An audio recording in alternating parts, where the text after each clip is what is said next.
Welcome to Vision Plus, a program featuring a positive outlook, dealing with everyday situations of marriage, children, and business. Believing Philippians 4:13, I can do all things through Christ who gives me strength. Teacher, author, speaker, delighting audiences from New York to Sacramento with a heart and message for the people today. Bonnie would like to remind you of the 800 number on the screen. Please feel free to call at any time throughout the broadcast and share your concerns. Leave your prayer request and someone will pray with you. And now, teacher, author, and speaker, Bonnie. Hello and welcome. You're watching Vision Plus. I'm so happy you joined us today. Maybe you're home because you've been laid off, or you've been downsized, or you have something has happened. It could be that you got fired. Whatever happened, we want to talk today about how to overcome being laid off, as I call it, how to have joy in the economic downturn. And we have someone here that we're going to interview you in just a moment that you can meet that's been downsized, and some of you have also. So how do we stay with joy and happiness and a good attitude? And I've met somebody that actually does. I want you to think about how this can happen, that you can. I call it having fun. I was downsized one time when they said, we no longer have your position available. That hurt my feelings. And I went home really depressed. And I remember one day when we were in Waco, Texas, Tony was working at a job, and I had a group of people in my house that had gotten there 8 o'clock in the morning. Well, about 9 or 9:30, he walks in the door. And I said, Tony, what are you doing here in the middle of the week at 9:30 in the morning? He said, they have given my position to the brother of the owner. And sometimes that happens, that the brother of the owner is going to take priority over somebody else, especially if both of them are not needed. So I said, well, what are you going to do? He said, I'm going to help you. That lasted a very short time. So what he did, he started his own business. So maybe this will give you an opportunity to do something you've always wanted to do. Of course, now where does the money come in? Well, we borrowed on the equity of our house. We did, you wouldn't believe all the things we did. But we hung in there, and it's still working. What about the fun? Okay. Think about in your resume, writing your resume, what do you really want to do? Are you happy with the job you previously had, or would you like to maybe change it a little bit? Well, FUN is an acronym for 3 things. The F stands for focus. Focus on what you would like to really do, so that you could have a passion to do, that you could feel so excited about doing that. And the U is you got to unglue from your previous job tasks, your previous opportunities, maybe even the previous friends that worked at the old place that you did where you did work, because maybe it might make you feel bad just to see them. It might make them feel guilty that if they're still working. And you can do that. You can unglue from the past things. And then, when do you start? You start now. As soon as you don't have a job anymore, you take a day of watching television or going to see the beautiful scenery, whether it's autumn like it is as we're taping this program, or it could be the holidays. It could be so many different times of the year, but go out and treat yourself to going out all by yourself and having a Coca-Cola, Dr. Pepper, or whatever you drink, or coffee or tea, and just maybe call on some friends you haven't had an opportunity to lately. So just unglue from the old friends. You know, the good book says, calling into being those things which are not as if they were. And we got to just say, I know God has a better job for me out there, one that'll even pay more money than I was getting before. And so we want you to think about something good that can come out of this situation. Maybe have time this person you're going to meet in just a moment had her niece to come over and spend the night, and maybe you could do some things that you just haven't had time to do. So the acronym FUN is focus on what you'd like to achieve. Unglue, the U stands for unglue from your friends from that office place, and then start it now. You know, another thing that I know that I feel strongly about, some of you that watch programs all the time, Gladys and some others, trust in the Lord with all your heart. Lean not upon your own understanding. In all your ways acknowledge Him, and He will direct your path. And so He's going to direct your path to something. He said that He will give you the desires of your heart. So you just think about, what I want to really do. What are the desires of my heart?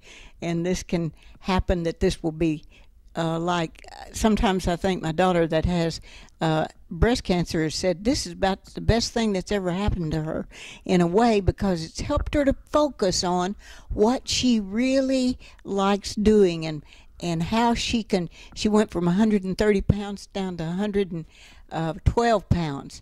And Tony's concerned that I am talking, but I told Renata I was going to take about 10 minutes to go over some of these things, and then she and I were going to talk about 17 minutes, and then we want you to be able to get in touch with what you really want to do. And if you'd like to, I'll help you with that. And you can call that toll-free number, 877-823-6886, or the email. The website should have the email on it, but it's just simply drbonnie@me.com. Apple Store has mobile me, so they have that. Well, the person you're going to meet is the most beautiful person that I know, and that is my daughter-in-law, and her name is Renata Libhart. You've seen her husband in the past here. Welcome, Renata. Thanks for having me, Bonnie. Yeah. Well, you had an opportunity to do something you've always wanted to do. Tell us about that first day when you went home and they said your position was no longer available, and some of the feelings that you had. Well, initially it was a little bit of a shock to me. One of the first things I did, though, is started using the internet. The internet's a wonderful tool. If you've been let go, whatever your situation is, I found that there are so many different things you can find and do on the internet. Alabama, which is where we are, has a wonderful employment office. They have a lot of different tools on their website to help someone, whether it be get your resume ready, contacts for different jobs, other employers that are out there that are looking for people, whether it be in your field or other fields, but they have a lot of different tools that you can use on their website. What are some of those tools? They have different classes that you can go and take to help write a resume, to help market yourself, and really to help you decide what it is you want to do. I was in the medical field for the last 4 years, and I'm actually learning that may not necessarily be where I want to go back to. So they just have a lot of different tools that they let you access. Well, and you had some other experiences prior to medical, and the same thing that you were doing, I think one time it was scheduling, that could work in manufacturing, that could work in human HR, human resource, and there's so many fields that same thing that you were doing, rather than in the medical field, although that's a good field too, is you could continue to use those skills that you had and transfer those to another field. So how did you upgrade your resume? Well, one of the first things I did, of course, is went to the Alabama Employment Office website, looked at some of the tools that they have. I had luckily had a resume from a few years back that someone had prepared for me. I took what they had done and basically updated it with my last employer, the information that I had actually done for a team of 4 physicians. I'd basically just updated what I already had. So it was very easy to do. It was pretty much laid out, really easy enough for me to update it myself. So what were some of the things you updated? Did you go to task that you'd done, worked in computers, whatever you may have learned there with the 4 doctors and I don't know how many employees? So how did you do that? Well, basically what I did is at the physician's office, I added onto my resume each task that I could remember that I had done, which was basically scheduling surgeries for patients, coordinating those surgeries with all the physicians' schedules, with the hospitals, and with any medical reps that needed to be present at the surgery itself. The hospitals don't own a lot of the equipment, so these reps actually come in from out of town and bring this equipment to the hospital. So there's a lot of different ways and that or different people that I had to contact to get the patients ready for the surgery, giving them all their surgery information, making sure they were ready for the surgery, staying in contact with all the reps, the hospitals, the doctor's schedules. So there was a lot of different things that went into what I did. And of course, your usual things at a doctor's office, scheduling patients for appointments, procedures, whatever they needed, basically, I was there to help the patients. I can see even in the insurance field, for instance, I remember that our insurance man, well, we have a few, but anyway, he doesn't call us and schedule the appointments. He has a person that calls us. Now, she actually called us one night, 5 or after hours, I call it, 6 or 7 o'clock, and said, could you be available? He's free. And one time we set up an appointment. She called and said he's not free. So, postponed it to another day. So whether it's insurance, and I'm thinking NASA, so many jobs there. I was talking to this one girl. She's an engineer in our she goes to our church in our Sunday school class, and I said, how did you happen to become an engineer? She said, well, I didn't even know what an engineer are until, that's a joke, until I had to find out, get a job.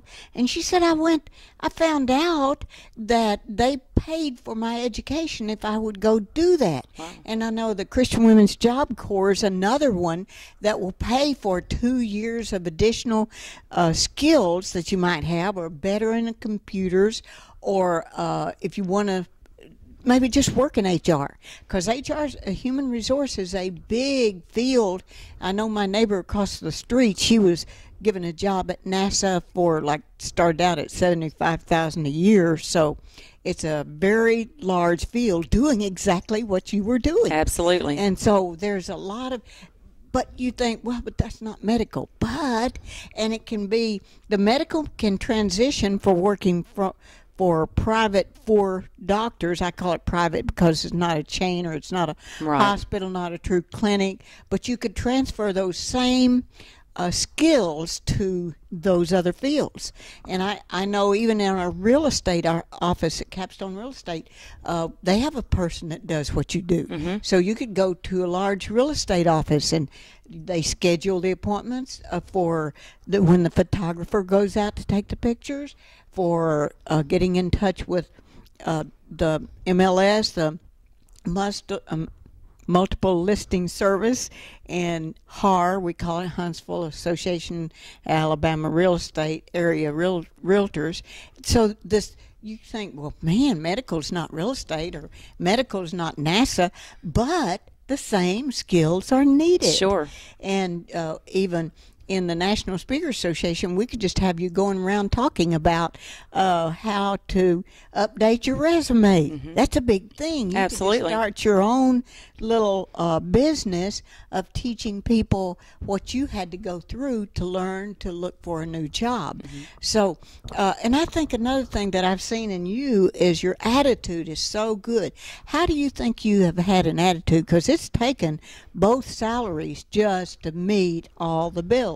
Absolutely. I know you sold a car in order to pay off credit cards and other kinds of bills, and you were willing to sell your most beautiful car in all the world.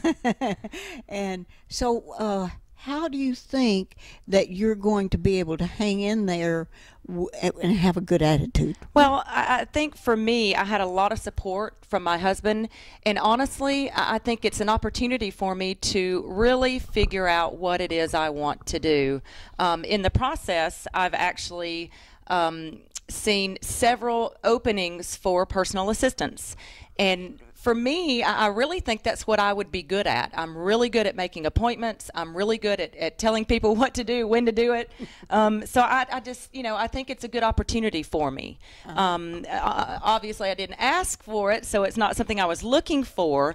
But, I believe. Well, most people, when they came to Tony one day and said, would you be willing to go to 60% of your time? And or maybe they said 50, and he said, how about 60? But anyway, because he wanted to keep that, you have to work 30 hours a week, where he was to make sure that you get your insurance. So you may even be able to negotiate a little bit with your employer about how to do that. The Lord has just the right thing for every person.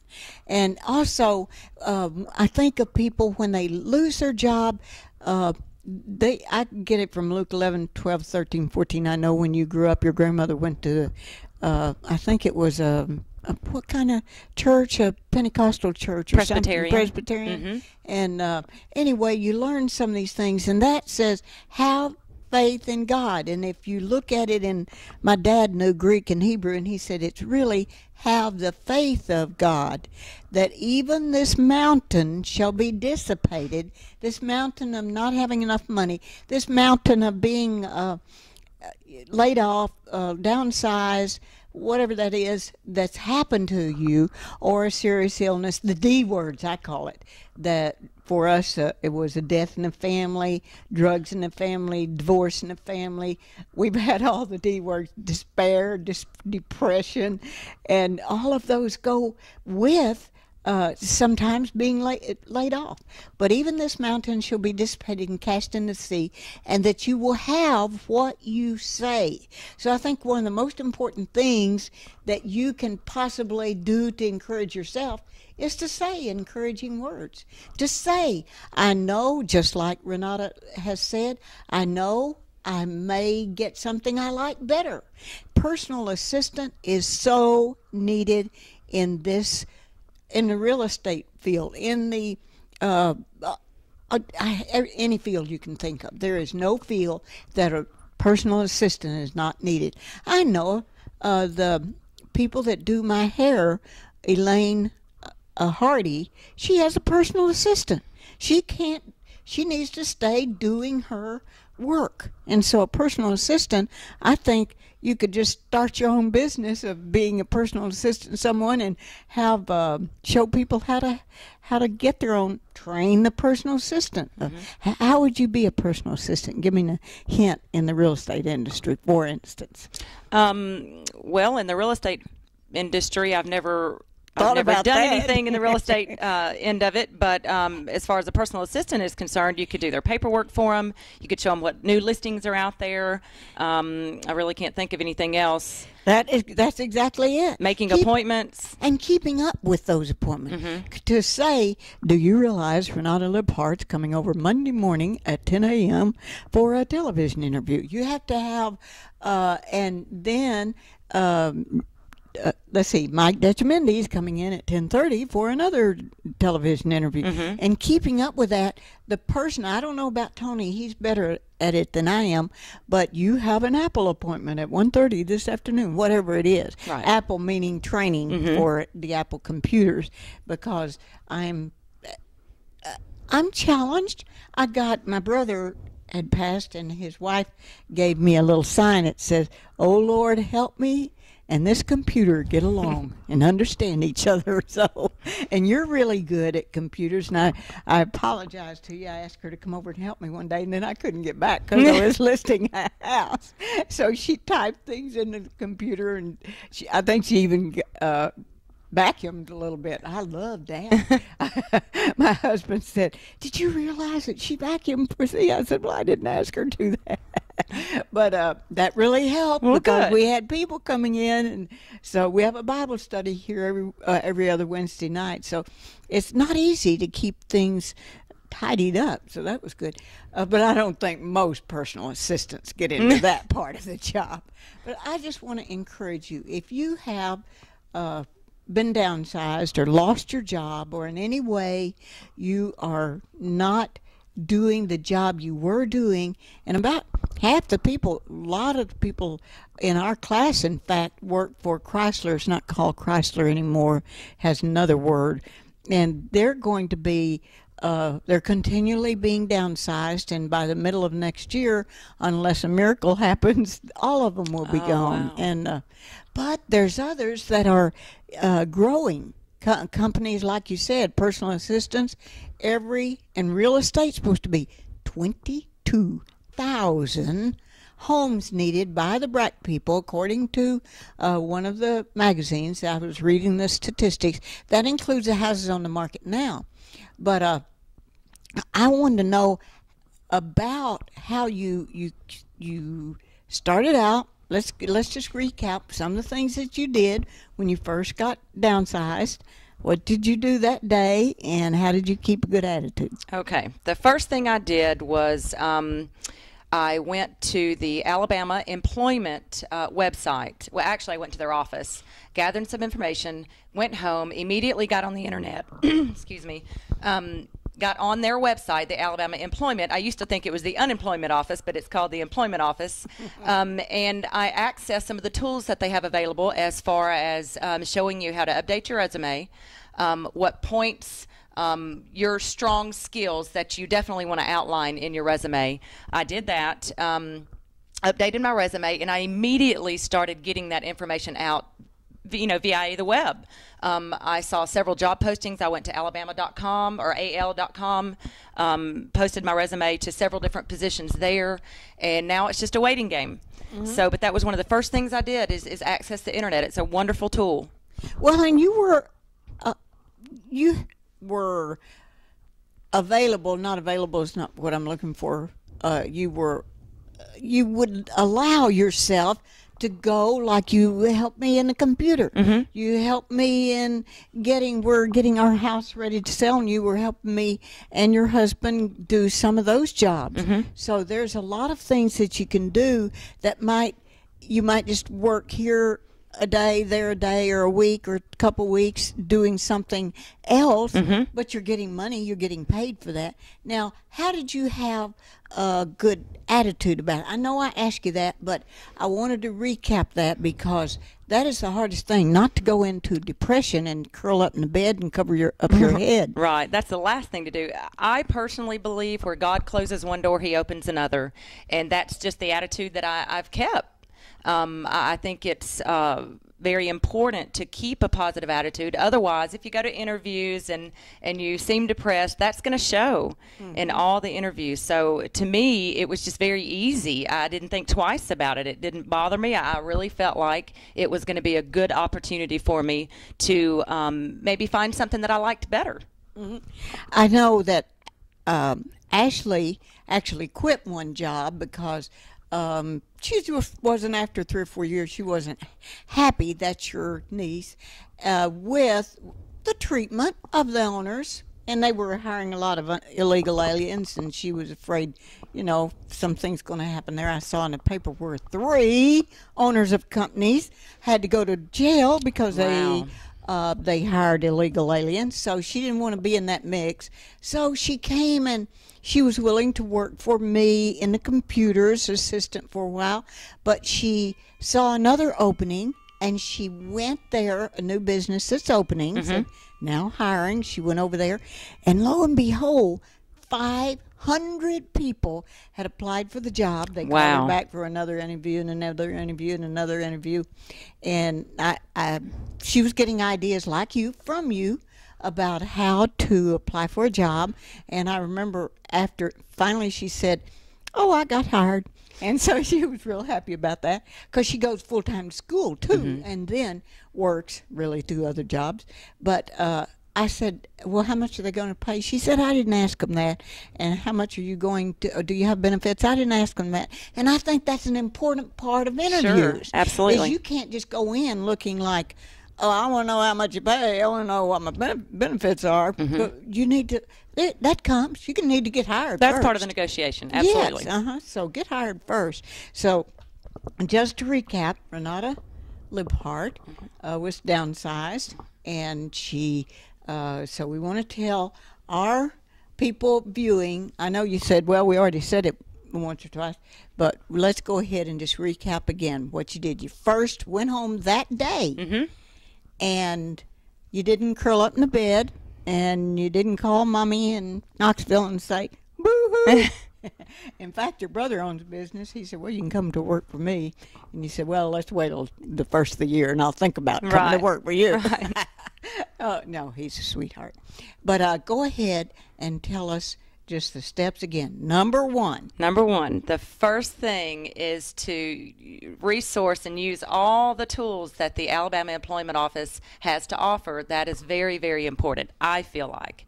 And then, of course, start using them. Get on the internet, start getting your resume ready. Once you get your resume ready, start sending it out. The Alabama Employment Office has tons of jobs posted, surely in anybody's field.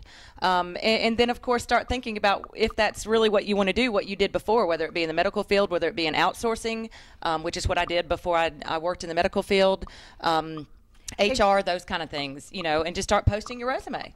Well, exactly what did you do with outsourcing? Because I do know that when, let's say, several companies are now going to outsourcing a lot of the information. So what I basically did is I went to companies in northern Alabama, and I presented our company, the company that I worked for, to them, and basically tried to get them to use our employees for part-time help when they needed it. That's kind of like a public relations position and sales position. It is. Really, you were selling Absolutely. and public relations, all wrapped into beautiful Renata Libhart. Right. And we're glad that you joined us. If you have any additional questions, then you can get back in touch with us. Why don't you, is it all right if we ask what your email address is? Sure. It's Renata K, and that's RenataKay at live.com. Just one more time. Say it again. Renata K, that's RenataKay at live.com. So this way you can go and you can ask her for her resume if you're a company. Absolutely. Or if you're a person that's been downsized or laid off or fired or whatever happened, then you can ask her, oh, boo-hoo, what do I do? And she'll help you take step 1, 2, 3, 4 to do that. And if I were her, I'd charge $25 an hour, but she might just, if it's you and you say, oh, I saw her on television, she might do it gratis for free. Thank you so much for getting up so early. Well, I guess you're used to getting up early to Thanks go to for work. having me. And to come over here. And thank you that you came here instead of having me to go to your place, which I do a lot of times only because it's easier to set up the television camera here. Right. And Tony's giving me that wrap-up signal, and I'm happy that you joined us. Please let us encourage you to have fun. Focus on what you want to achieve. You unglue from the past and start it now. God bless you, Bonnie Libhart and Renata Libhart and Tony Libhart. Bless her for watching.